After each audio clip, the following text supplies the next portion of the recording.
Rome ville ouverte, réalisé par Roberto Rossellini, signe l'émergence du néoréalisme italien en 1945. L'intrigue traite de la résistance italienne par le biais de personnages jamais consacrés auparavant. L'image et la lumière sont très travaillées et les recherches formelles sont particulièrement poussées dans les lieux de passage. La scène de l'escalier est devenue un emblème du cinéma italien. En voici un extrait. La caméra, placée au cœur de la spirale que forme l'escalier, tourne sur un même axe, dans le sens inverse à celui des aiguilles d'une montre. Les personnages sont filmés en plongée, le mouvement de la caméra se calque sur le leur, il accélère. On peut interpréter cette accélération comme une mise en abîme sur deux niveaux. L'accélération de la bobine, parallèle à l'augmentation de la tension du film. La forme triangulaire de l'escalier, aux angles arrondis, évoque le châssis sur lequel tournent les bobines de pellicule.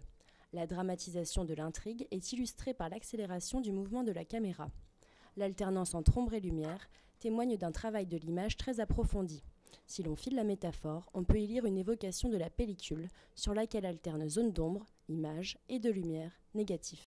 Mathieu Kassovitz réalise La haine en 1995. On peut voir le film comme une parabole de la vie dans les cités. Les trois personnages principaux incarnent chacun une minorité ethnique ou religieuse.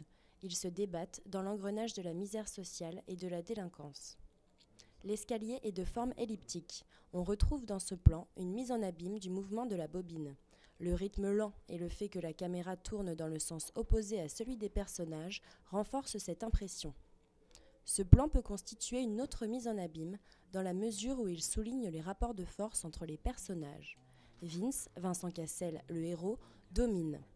Hubert, qui est devant, est placé en position inférieure à celle de Vince lorsqu'ils débattent. Le cadrage, centré sur Hubert et Vince, souligne le duel entre ces deux personnages, qui est central dans l'intrigue.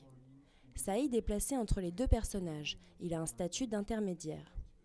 À la fin du plan, seul Vince, qui marche en dernière position, est dans le champ. Le mouvement ralentit lorsqu'il passe au niveau de la caméra. Ces éléments reflètent, une fois de plus, son statut de personnage principal.